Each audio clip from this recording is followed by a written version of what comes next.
And to give some sense, because I was curious about some of these things as well. The first 4th of July celebrated in DC was 1801. That was President Jefferson, and probably not what we would want to do for the 4th of July now. In Lafayette Square, there were cockfights, dog fights, some military parades, horse races, and a very huge wheel of cheese. It was like a 1,200-pound wheel of cheese, which was very popular in the 19th century. Unpasteurized, and I'm not sure sitting out in the 4th of July you'd actually want to eat that, but it was popular at the time, and people were able to go into the White House to visit with Jefferson and as a reception. Was not a federal holiday until 1870, paid holiday until 1941 for federal employees, and it was televised for the first time in 1947 to get to where we are now. I know that at least several people in here have had to have gone to the mall for the fireworks. So memories, picnicking on the mall. Gary has a memory.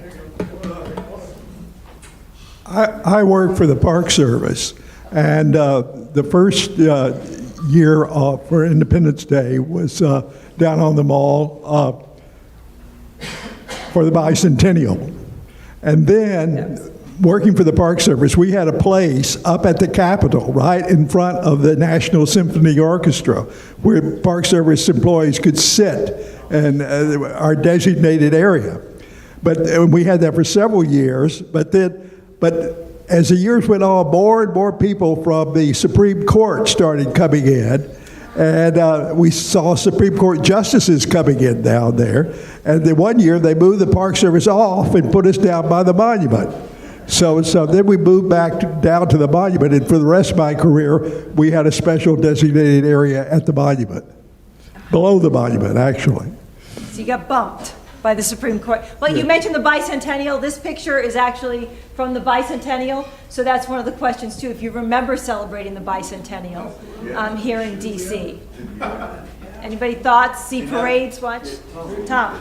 This was a memorable evening. Some friends of mine, including Mr. Porger here, and we had a black tie dinner at the 1789 in Georgetown. Then we went down, and you'll remember there was the opportunity for citizens to sign a congratulations book in the archives for like a 36-hour period before, during, and after Independence Day 1976.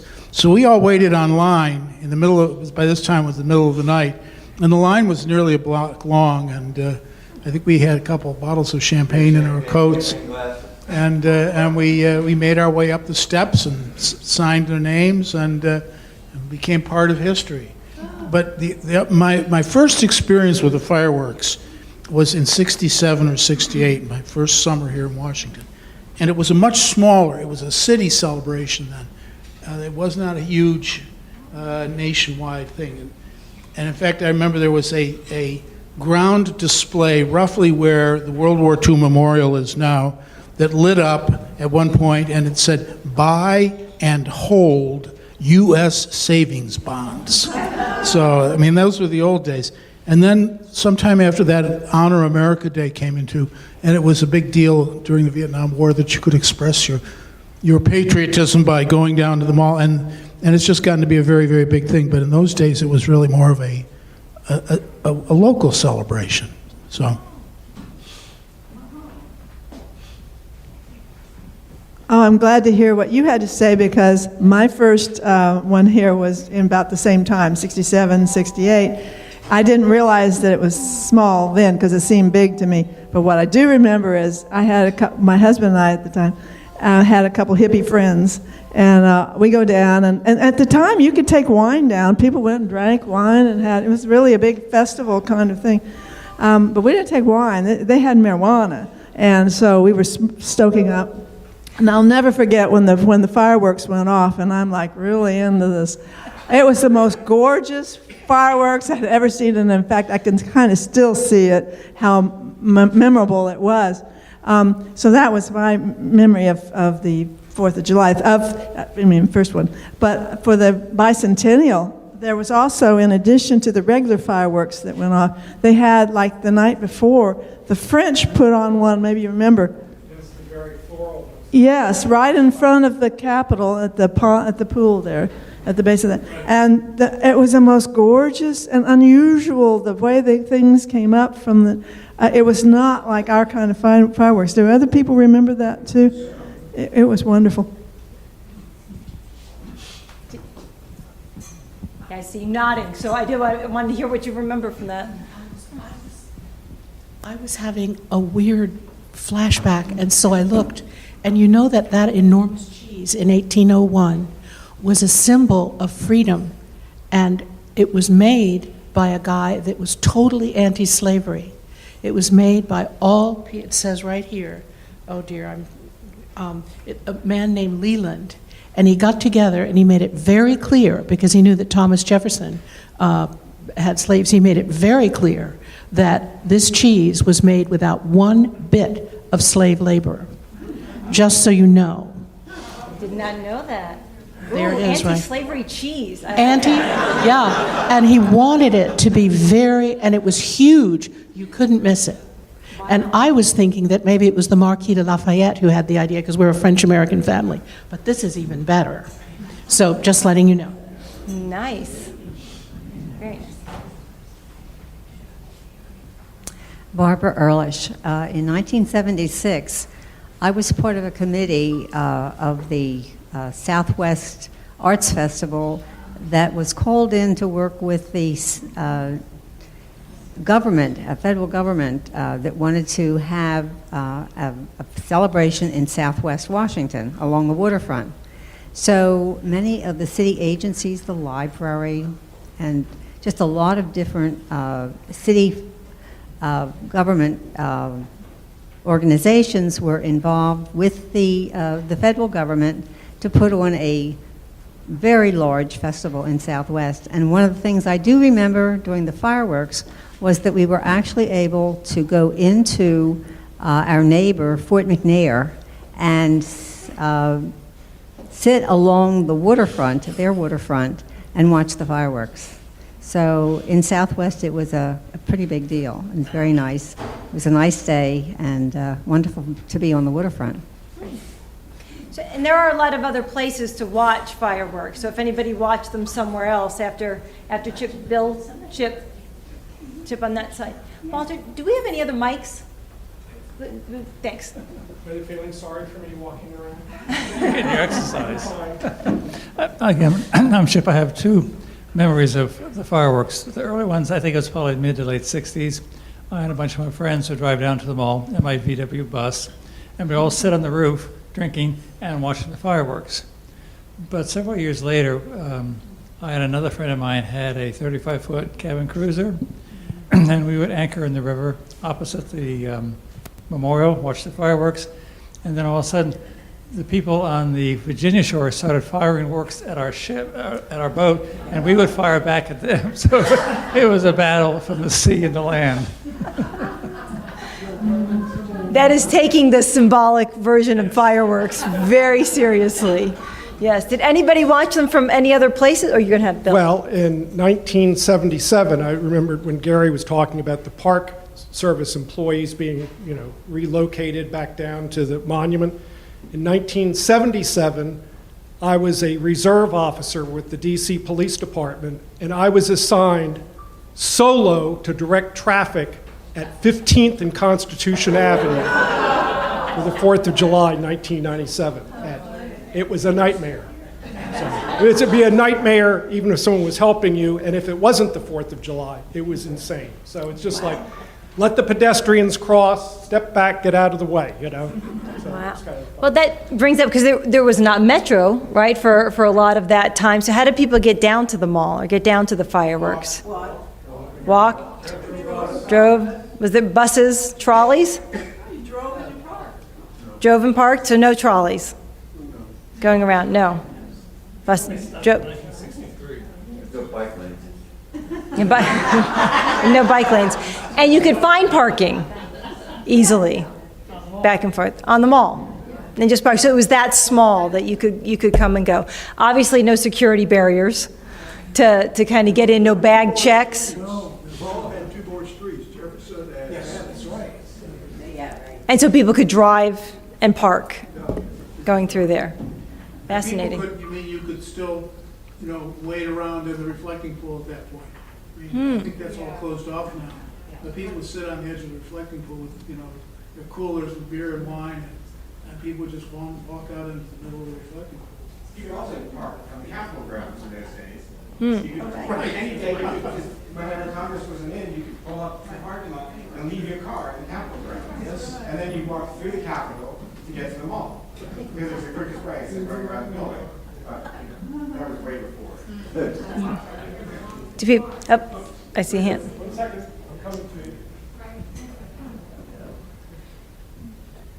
Some of us could look at the mall from office buildings. I happen to have an office in a building on K Street looking out at the mall, and I was on the 17th floor, so I would take people up there with me to look. But then eventually they discovered that I was taking other people up, and they didn't let me do that anymore. Well, rooftop parties, I think. Do people go now to the fireworks? Does everybody go down now? Yeah. Another, I always heard, I never got to go there because I wasn't important, but one of the best places for the fireworks was the roof of the Federal Reserve Building, and apparently they laid on a huge gourmet buffet and an open bar, and all the Federal Reserve Bank officers and their families would go up and have a hell of a good time. Nice. Actually, the best is the roof of the American History Museum. They do the same thing every year. And having catered that in for 6 or 7 years. Oh. I will tell you that is the supreme place. No, there's another one, the top of the Interior Department. I've been there many times, and it's fabulous for watching the fireworks. So I'm assuming that next year we're all invited to whoever has access to some of these? But very quickly, there were neighborhood spots in D.C. that were revered. They still exist today, however, one is not accessible anymore. The first one was Arlington Heights. Was packed. We can't keep them away from here. That was one of the main spots. The Where was that? Arlington Heights. If you would go south on Route 1 and you would turn, I can't recall the street, but it takes you up a hill and right to Arlington Heights Road. Yes, thank you. And that was one. The other was a place that still exists today, is the Our Lady of Perpetual Help Church, which is east of the river, and so much so that after 9/11 it came under great scrutiny and is still watched very closely today. When you stand there, you can see the entire city. That's Fort Stanton. Yeah, well, Fort Stanton is the park that's there. But the tallest point there would be OLPH. The other is the point at St. E's, which is now very, well, Homeland Security has the bulk of it, but that was another, and was up until 9/11, a very great place to watch it. But the point at St. E's was immediately taken over by the feds, and the reason being is that unlike other high points here, be it Arlington Heights and all of that, when you're at the point at St. E's, you may not realize it, but you have the best line of sight of all of DC. I mean, you're looking down at the Capitol Dome, you're looking down at the monument and stuff, but those were 3 really great neighborhood shots, and they still serve today with the exception of the point, unless you're Homeland Security or Coast Guard. And the Hotel Washington was a place you could go to. It's right there at the monument. Hotel Washington. Uh-huh. At the, I think I saw, if you want, can you pass it? I saw, did I see a hand over there? Mr. French? Did you have your hand up? Yes, you did. Well, after years of trying to evolve a strategy that allowed us to get out of Dodge after the fireworks, we finally worked on a strategy at the Iwo Jima Memorial across the river, which gives you the view right up the mall with all the monuments in it, which makes for some great pictures. And after several iterations, we finally figured out that if you drove all around up there and then took your car back towards the edge of town pointing out, that while everyone else was trying to go back to their car, you walked past everybody, got in your car, which was already past all the traffic, and you could leave immediately. So I trust everybody will keep that quiet and not. Yes. Well, that is great. Well, one of the other things that I think DC is known for in the summer are concerts and outdoor concerts.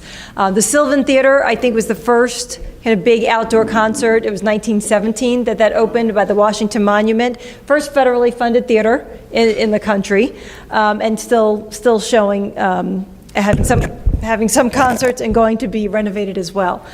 These are memories of many different concerts, but if you have been to any of them, let us know. Watergate, obviously, being one of the, I think, most memorable. So if you've been in a canoe and watched it, if you've sat on the edge, please let us know. I want to know what that was like. Folk Life Festival, RFK at the Wharf, the Reach, jazz festivals that are going on. And if anybody missed these, because I missed the note, at least mention of them, showmobiles.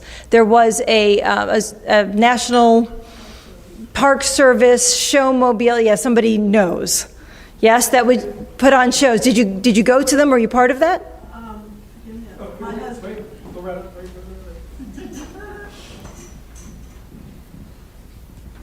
Yeah, my husband at the time, I've had, most of you know, maybe not all of you, Daniel Smith was my recent husband who died. I had another husband before him who died. And he had worked for the National Park Service. And he was the founder of the Summer in the Parks program. And that was done after the assassination of Martin Luther King. And it was to kind of, after the riots and everything, it was a way to diffuse things and bring life and friendship and music and whatever. And he did it at Fort DuPont, Fort Meridian, and you started this with a question that's what I was leading up to. Well, no, the showmobiles, but that was part of it, but also concerts were part of the... He did the showmobiles, Right. He did all of that. It went on until the mid-1970s. It lasted for quite a while, but it started in 1968. And I think one of the biggest was in Meridian Hill Park, and it was Cab Calloway and Pearl Bailey, and there were about 20,000 people that went to that. Right. It was my husband who arranged for that. Were you there? I was there with his daughter. What year? Birdie Farm Country Day School. Real? Well, we're getting you a mic. Thank you. My parents were both from Connecticut. My father came to work for President Truman on the War Production Board, and then was in the Reparations Mission to China and Japan. My mother came down as a pediatrician during World War II and took over a lot of practices because all the men were at war. So I never saw my parents when I was a little kid, but that was okay. I saw a lot of them later. But yeah, that was Cab Calloway's daughter, whose name was Kamei Brooks, was the first black teacher at a school called Burgundy Farm Country Day School, which is in Fairfax County. It was the very first integrated school in Virginia. My parents were determined that the three of us would go to integrated schools because they found the segregation abhorrent. And I have many stories to talk about that. But so it was a wonderful school. It was a cocoon. All the parents knew each other, grandparents knew each other, kids knew each other. But we lived in a very protected environment simply because you had to. Anyhow, so Kamei said to a group of us, do you want to go to a concert in a park? And of course, I guess we were in 5th grade or 4th grade or something like that. And of course, gosh, yes, we wanted to go, and we wanted to meet her dad. So off we went. She took us in, I think it was my dad's Plymouth station wagon, packed it full of kids, and drove to Meridian Hill, and there was this wonderful concert. We got to meet all the artists, including her dad, who was, we were kids, but my parents loved jazz, so I knew who he was. So we were, absolutely starstruck. It was an absolutely wonderful experience. And at the time, of course, I didn't realize until I was about 15 or 16, what a wonderful protected world we lived in between that school and here on DuPont Circle. My parents had a house here. that the real world wasn't like that, and I've never really recovered. But anyhow, I'm here to tell the tale. Thanks. Meridian Hill. Wow. They still have wonderful drum things on Sunday, too. Yes, they still have the drum circle on Sundays from that. Amazing. Chip, were you there? I just have a short story. Watergate, a long time ago, I would go down there with my relatives and sit on the steps, which are very comfortable, shall we say. But one of the major problems is that like every 5-10 minutes, a plane would fly over. And yeah, that's as they increased air traffic, it became more and more of a problem. So do I have the dates on there? I think it was 1935 to 1965, the Watergate barge. I think the death knell for the Watergate concerts was I remember vividly in 1966 when, for the first time, jet aircraft were allowed into National Airport, and the noise was about 3 times what it was, and the traffic was increasing all the time, as you say. And I think that's when was the end of the waterside concerts. But for a while in the 70s, the National Symphony would give concerts in Montrose Park in Georgetown, which is almost like a natural bowl down towards Rock Creek Park. And those were lovely, and they canceled that series for some reason, but I really enjoyed it. Did anybody else go to Watergate, watch? I have a Watergate concert? question for Gary Scott or somebody that might know. So in addition to the aircraft interfering with the concerts, wasn't there also an issue with the ability to open and close Memorial Bridge to get the barge in and out of the concert area? It's like, uh-oh, the bridge is stuck in the closed position, we can't open it anymore, or was that just an excuse? Never heard that story, Bill. You've never heard that story? Oh, okay. I was going to blame the Park Service for it.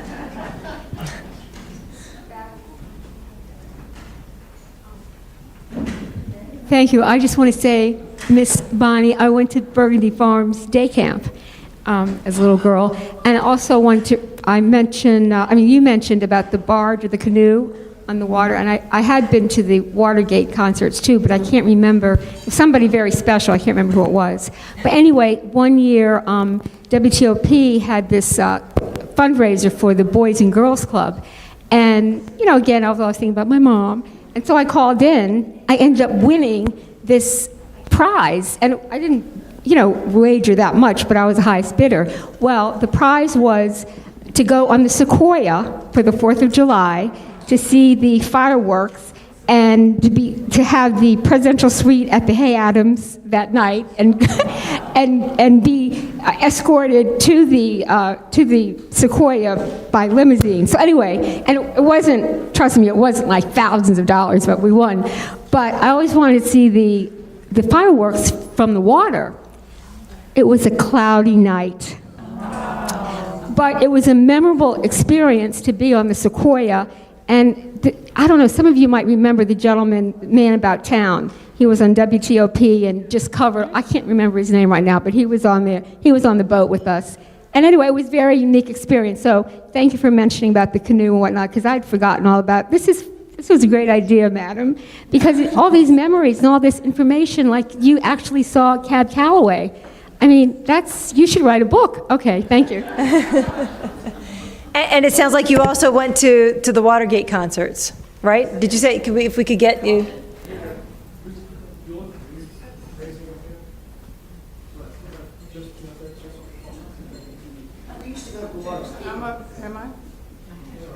Barbara Bates again. Do you have Carter Barron up there? Carter Barron, I don't have a picture of it, but that's part of, yes. I used to go to concerts there. At Carter Barron. Do you remember who you saw? Were they popular bands, or was it popular, orchestras? Was it the Four Lads? This is the 60s now. Sweet Honey in the Rock? They had Guys and Dolls. They had productions. Oh, they did. Shakespeare in the Park. Yes, and later Shakespeare in the Park. And at Carter Barron? We had the Kennedy Center, and that was the only place the American Ballet Theater could perform. Was it Carter Barron? Was it Carter Barron? Hewlett. I'm Hewlett Taylor, and I remember the late 50s, early 60s. The Marine Corps band played every Sunday night, and we would always go to that because we were dating some of the guys, college guys in the PLC training down in Quantico. I think the Army band was Tuesday night and Navy was Thursday. And I don't remember which night Air Force played, but each of the services played one night a week. Where was this? What venue? Which venue? Oh, I'm sorry, the Watergate. Oh, at Watergate. Yeah. At Watergate. We got Mike coming back. Well, one of the memories I have of summer concerts was when I was at GW, living on DuPont Circle in an apartment, that Peter, Paul, and Mary would produce concerts on the when they turned the fountain off in DuPont Circle. This is before they were really famous. And people would get, I mean, it was the hippies, so I wasn't a hippie. My mother cut my hair. At least I want to admit to be a hippie on tape. Was it Carter Barron too?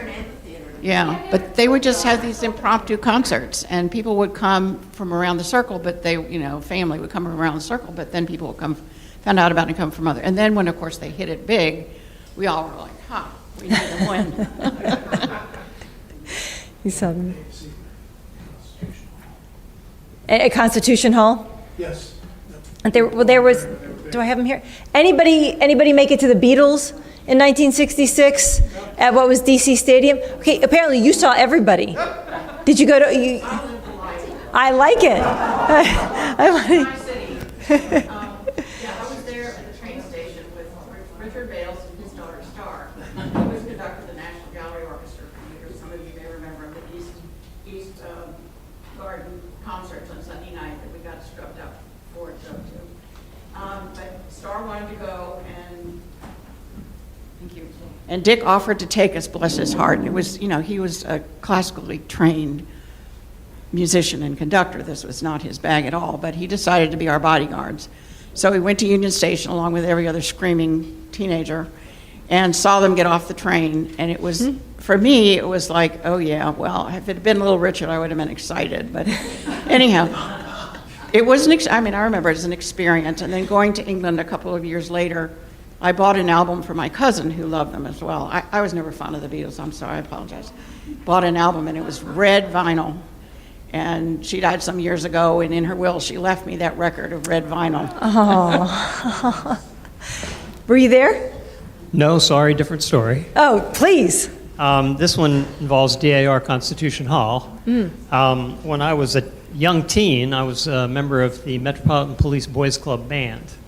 And we would play concerts in a variety of places around town. In fact, on Christmas, we would go out and play on the mayor's lawn and go to nursing homes and other things on Christmas morning before we celebrated our Christmas. Oh, nice. But one of the things that we had as an advantage in joining that group was there was a patron by the name of Mrs. Ritsky who wanted to support the boys in the band and would take us to her box at DAR Constitution Hall and then take us backstage to meet some of the artists there. So I got a chance to go to several of those, and I remember one of them meeting the famous pianist Van Cliburn, and I remember shaking his hands, and I felt like his fingers went up to my elbow. He had these amazing hands, but we had these wonderful concert experiences thanks to Mrs. Ritsky and her generosity to the Boys Club Band. Oh, nice. So if you met, and I'm sure other people have met those, since we're on musical celebrities, anybody meet somebody especially horrible or especially nice? We're spilling tea, so we might as well. What's the question? If as like going backstage, if anybody at any of these concerts met any of the artists who were especially wonderful or especially horrible to meet. Well, Jimi Hendrix came out of the Ambassador Theater as we were waiting to go into one of his, I think, 4-night-in-a-row appearances at the Ambassador. And he walked out, and my friends and I were standing there smoking cigarettes, waiting for the doors to open.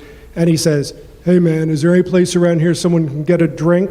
And we said, "Well, there's the Showboat Lounge across the street." And he sort of zigzagged and staggered across the street and went in the Showboat Lounge. And it might have just been our imagination, but we sort of felt like Jimi Hendrix walked in, and like in the earthquake, the building evacuated. It's like, what is this guy in this orange suit and this hair and everything? And we just have this memory of him going in and the patrons leaving. Anyhow, 4 memorable nights of Jimi Hendrix in a row at the Ambassador Theater. Oh, wow. And I still remember it. See, I knew there'd be a story. Any others? Who else do I have up here? I am Pat Rotondo, but this didn't take place in...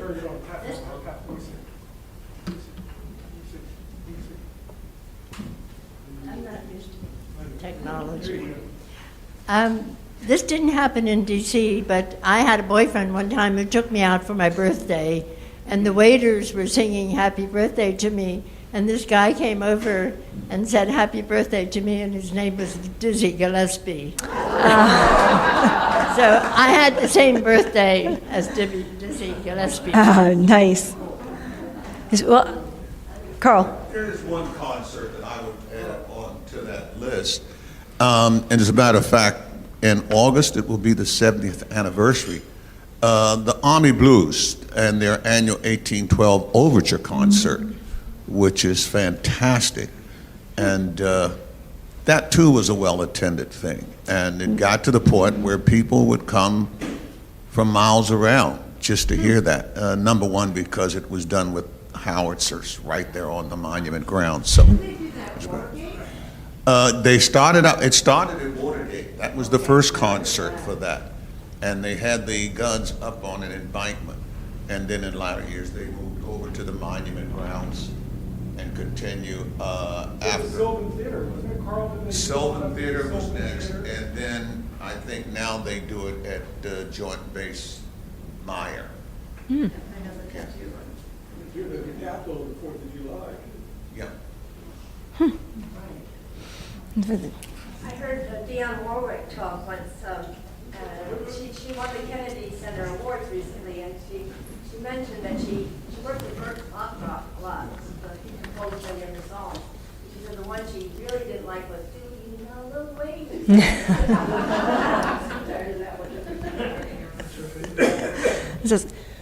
Before I go on to sports and recreation, any other concerts, memorable entertainment of any sort? Yeah. Well, I don't think anyone mentioned Glen Echo Park. And so I was in elementary school at Georgetown Day School, and that was segregated for a while. But anyway, I think at this point, GDS, we went for my birthday. My mom rented a school bus and had my uncle play the guitar, and we went to Glen Echo for the afternoon. So the point is, things changed back then, and it's a shame even that the kids, from certain parts of the city couldn't go to the amusement park. But anyway, that did change.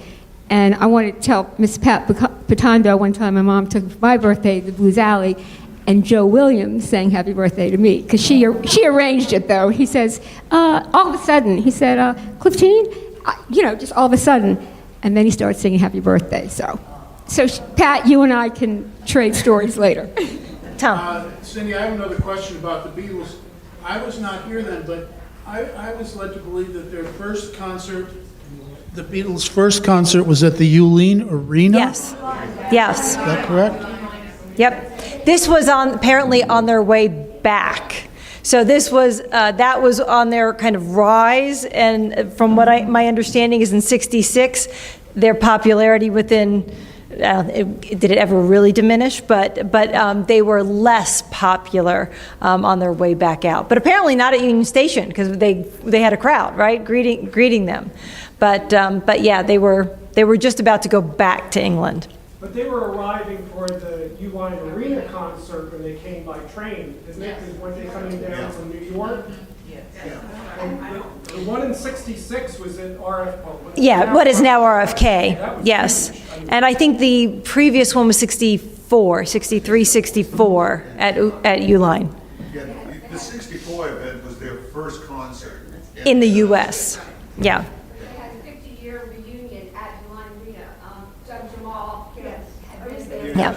There's a group that was going around doing Beatles songs. Very cold. I was at that one. Yes. Would somebody say very cold? Very, very cold that day, yes. Yeah, that's because it was not in the summer, so it didn't fit within our purview. But yes, I can because it was in the fall, maybe October. I think it was February, wasn't it? Anyway. Okay, but it was cold in there. So we were talking about Glen Echo Park. Anybody heard of family members or other people who went to Suburban Gardens, which was the only amusement park in DC proper in Deanwood?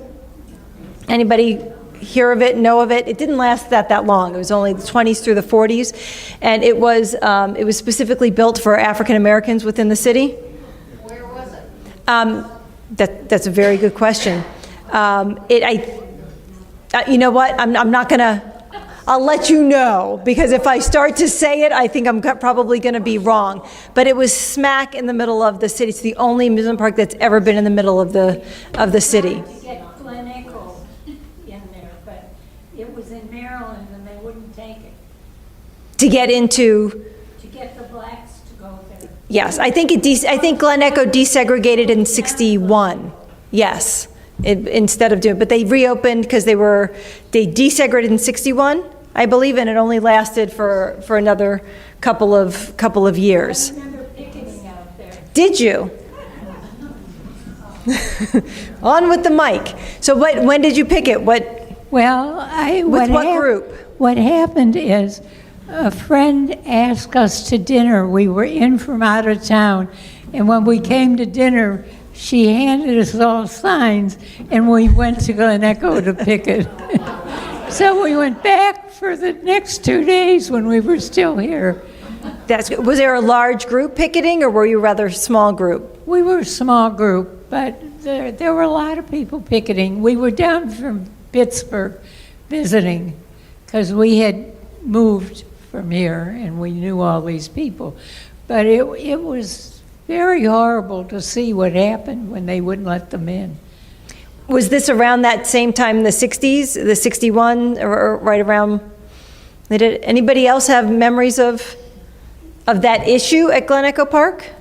Of the desegregation? Was that something that was very widely known and that was being discussed a lot in the papers? It was contentious?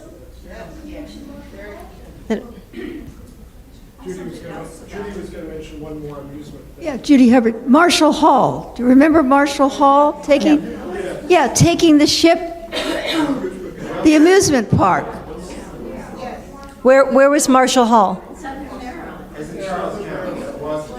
Charles County? It's a Park Service site. It's now, but it's in Southern Maryland. But for a long time, there was an old amusement park there in the 20s, 30s. I've forgotten when it shut down. But there was an old mansion there from the 18th century. The Marshall family had it, and it was directly across from Mount Vernon. And after you went to Mount Vernon, down on the, what was the name of the line that took you to the ship? Wilson Line. They would take you across the river to Marshall Hall Amusement Park, and that was part of the package. And the Park Service acquired it and has never done anything with it. And when you say amusement park, was it roller coasters and the actual rides there as well? So can I say something back on Glen Echo? Sure. That something somebody said reminded me. Again, my late husband, Ted McCann, who was with the Park Service, back in, this would have been in the mid-'70s, they had to save the carousel. There was a big fight over, the carousel was going to be destroyed, I guess. I don't know, but there's a big fight to save it. There's a lot of citizenry. And also, the Park Service was planning to sell it, I guess, because what I remember vividly was my husband telling me how he went to a meeting he was with a Park Service planner and was involved with this. And he was on a trip to look it over with the Assistant Secretary of Interior over parks and such. And he convinced them to save it. And the Assistant Secretary asked him, so what's our interest in this? And he said, well, first of all, the Claire Barton House is there, and that's the Corps of Engineers owns all this land. There's the canal is coming down here. This should remain in government ownership. And he convinced him there was a land swap they did with something else across the city, and I don't remember what that was. I'm sure I could find it in his papers. But the fact is, he helped save it, and they did save it, and that's why Glen Echo is there today. And from my short stint with the Park Service, I remember someone saying, and that's the reason that Glen Echo Park now is under the purview of the George Washington Memorial Parkway section of the park and not Rock Creek or something on the DC side of the river. It had to do something with that land swap, and that's how it ended up being in the hands of or under the purview of the GW Parkway. Did you know that, Gary? Gary, how do I know these things and you don't? You are the historian. Oh, well, I was only there 10 years, but this might just be Park Service lore, too, so it's not verified. If you want a fact, check with Gary. Don't check with me.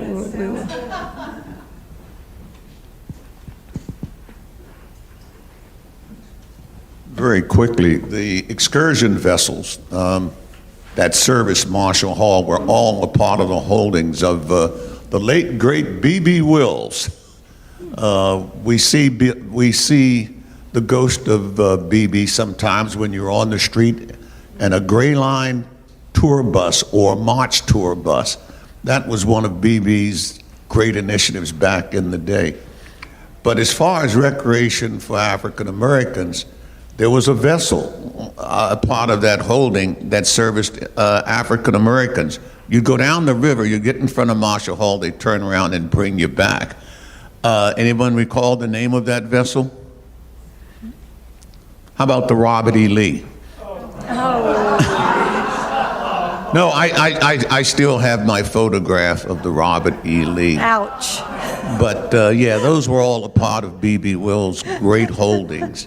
And it's another interesting part of DC entertainment. B.B. is buried at St. You go down along the Potomac.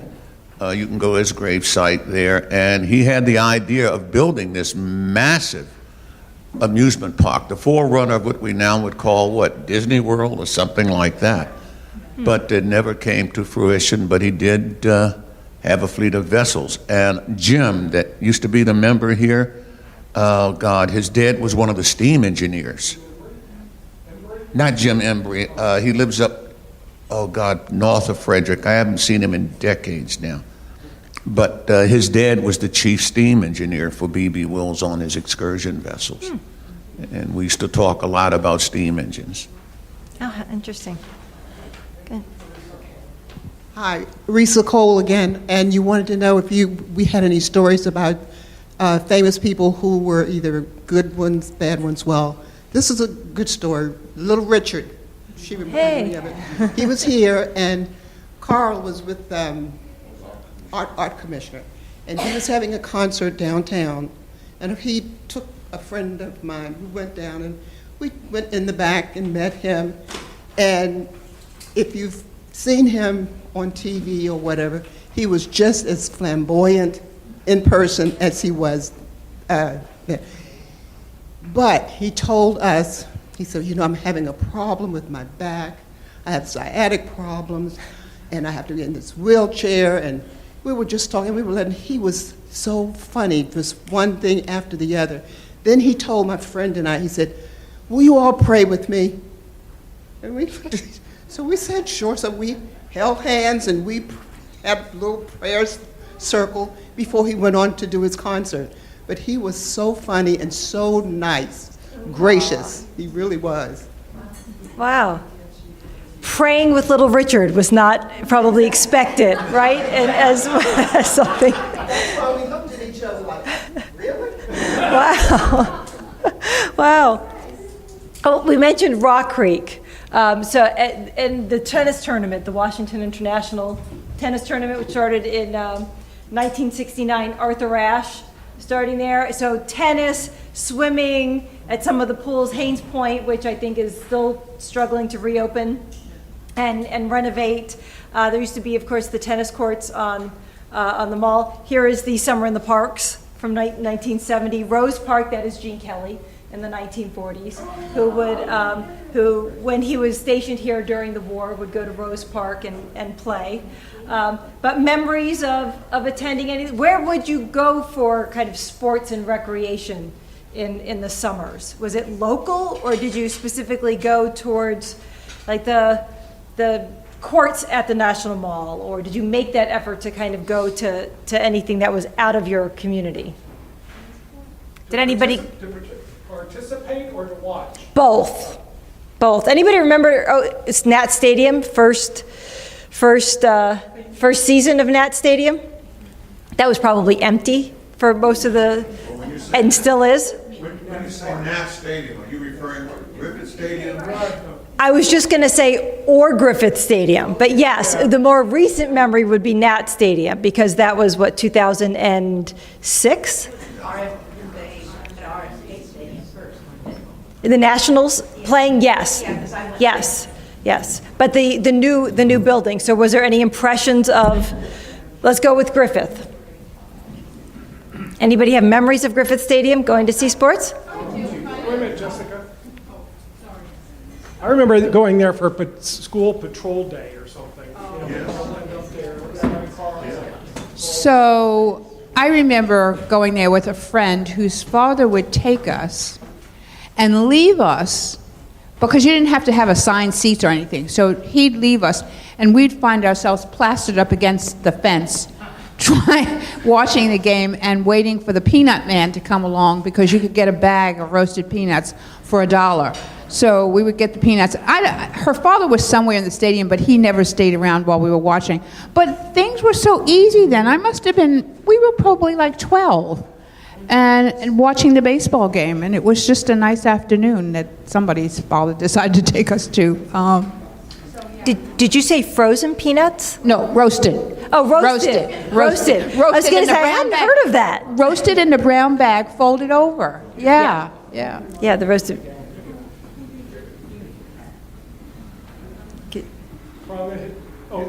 Rick's got it.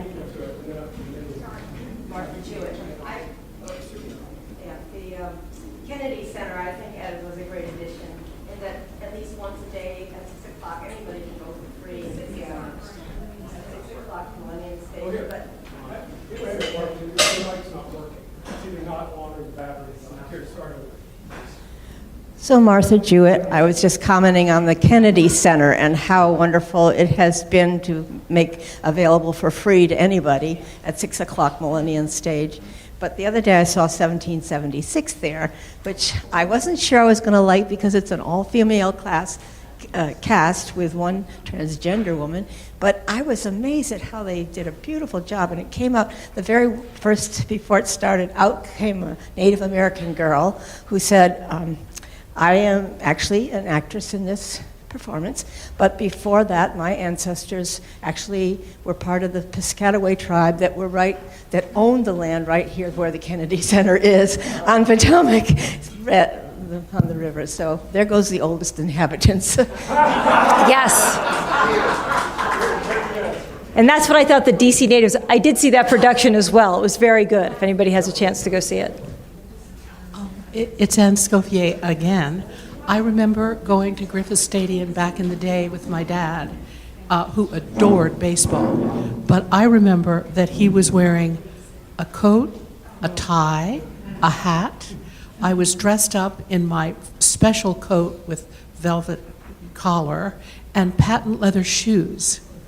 And this, I don't remember who was playing, I'm sorry, Dad, but it went into very serious overtime. And I was a very young person, and I was so proud to be with him, though, that I stayed sitting up. I was bored out of my mind. And then I realized that, which everyone knows, the perfect game of baseball is when absolutely nothing happens. And I just remember that so well. But I remember how proud I was and how glad I was to be with him. And could I say one thing, because I've been dredging my memory. You guys remember Bohemian Caverns? Okay, so I've seen and met and spoken with two people there, Wynton Marsalis and Ramsey Lewis. And Ramsey Lewis was recording the in crowd on the night that I was there without my parents' permission. I had snuck out the window of, I can't believe I'm telling everyone this, but anyway, because I wanted to see him so much.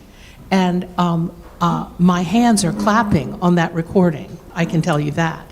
But when I got back, the ladder that we had carefully left in my garden was gone. And I had to knock on the front door. And my dad let me in. He was sitting in a big armchair, which is in my living room now. And I never, it was horrible. He said, I'll deal with you when I get home from work tonight. But then after that, every time I wanted to go to something really late, because the recording was at midnight, they would get tickets too, but they'd pretend they didn't know me. They were just in the room. Oh. Just so you know. So that's the life of, long time ago. Well, you are often in my living room then, because I have a recording of that. So I hear you clapping. Yeah, of Ramsey Lewis. They really stand out. It seems to me, I first saw baseball here at the RFK Stadium, and I also saw the football team there. Former Commanders. I thought it was the Senators. Yes, the former Commanders and also the Senators. I think that was the baseball team. Yeah, I saw them both there. They were the Senators at my time. Well, I was going to talk about Griffith Stadium, but I have to tell you, I was busted that night at Bohemian Caverns by my brother. I won't get into my age, but I had been hanging out, first of all, I had to shave by the time I was 12. I always had a thick mustache and hair growth. And in those days, I still am a jazz fanatic. I always will be. I'd been hanging out in clubs like Bohemian Caverns, Spa, where I first saw Tina Turner in 1958. One Step Down, Kenny the Bartender, one of my favorites. And in there, and Ramsey was recording, and funny. From somewhere behind me, there came a voice that said, Bert, what is this kid doing in here? I kept on and grooving, and Bert just said, that's one of my regulars. Didn't say anything. He asked a second time, but there was so much energy there with the recording and stuff, you just didn't pay any attention. I should have recognized it was my brother's, but the third time, I felt something on my left shoulder. It was his baton. And he said, let me ask you like this. What in the hell is my brother, my baby brother, doing in here with a drink before him? I turned to my right, and my old walking partner, Leonard Blair, he had disappeared. I was there, and he escorted me outside, took our money, and we had to walk home all the way to the 300 block of I Street Southwest. That was one, and I still have that album, by the way, from that recording. I love it. Yes, still have it. But so worth it for both of you. It's worth it. Oh, yes. It was worth it. But my story about, and Bill was probably there that day too, school safety patrol parade. This is a good story. When a little scrawny Midwesterner came up to bat and knocked the ball 565 feet out of Griffith Stadium. Anybody knew who? Anybody? Mickey Mantle, which that remained the longest home run for decades in the major leagues. But yeah, they used to take the school safety patrols every year in May, because our parade was when? The first weekend in May? Yeah. And then going to Griffith Stadium was another treat for us. Going to Bohemian Caverns was not.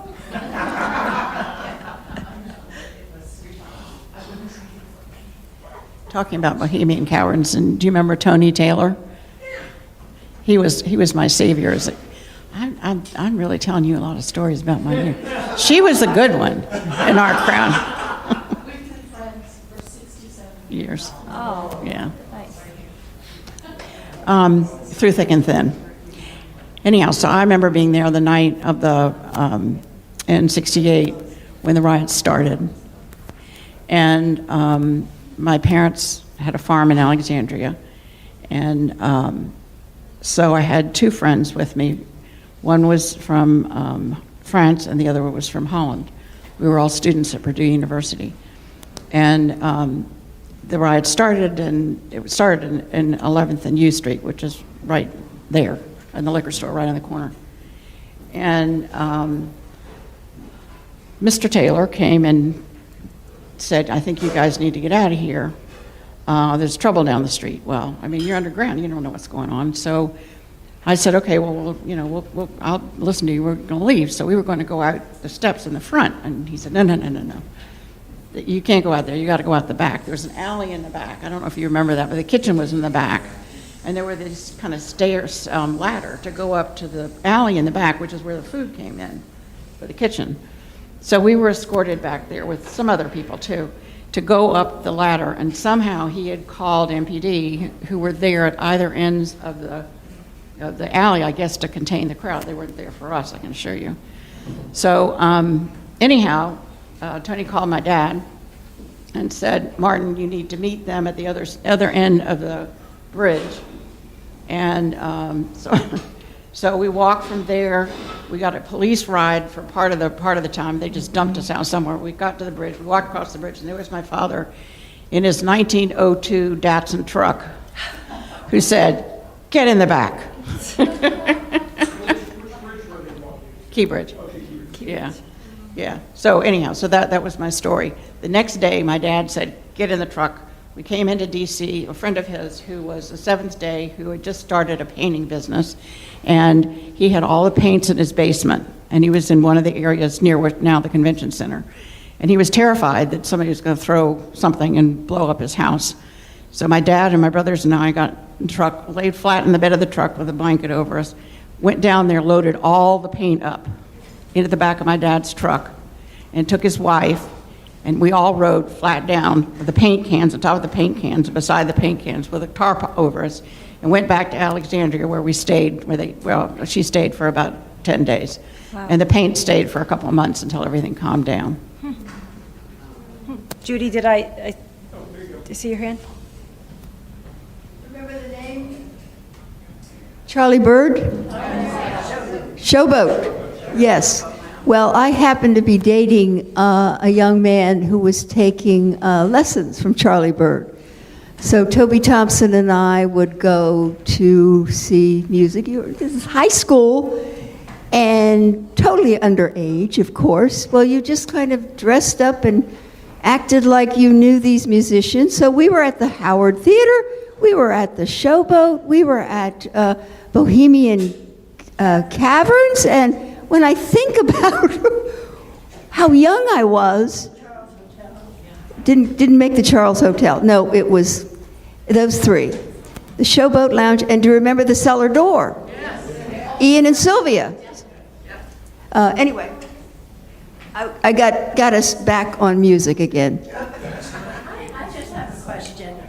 I came to Washington in the 50s, and the senators used to have Ladies' Day at Griffith Stadium. Does anybody remember that? I think it was on Thursday, and it was $1. It was for Ladies' Day. Did you go? Well, only once, and then I got married, went overseas. When I came back, the senators no longer existed. Griffith Stadium was gone. There used to be a Uline Arena. Yes. That is gone. Actually, I think the structure exists. It's an REI store now. Is that what the REI? I thought REI. Yes. I've been to the refurbished Uline Arena. It is amazing what they've done to keep that building. Just amazing. They worked hard. It's in what is now Noma, right? Yes. On is it 3rd Street Northeast? I think that's there. 3rd and M. 3rd and M. Yes. Well, we obviously, I think from all of this, we now have not only some experiences that we all collectively had for the summer, but we know that we need to do more music programs, and we definitely have to do some jazz. Yeah. So we're definitely going to be pulling that in. Thank you. If as you look at these forms, if there's more that you would like to share, if you would like to take these forms home, think about them more, bring them back to us.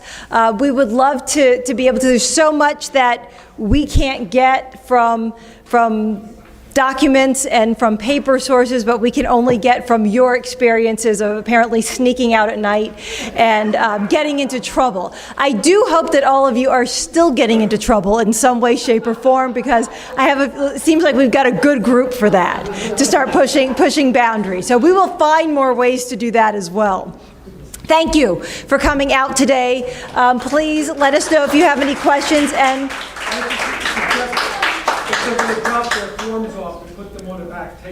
if you could put them where the flowers are by the fireplace on your way out, that would be terrific if you have them. And we will gather them together. And to have a great August, and hopefully we will see you again in September for our September meeting.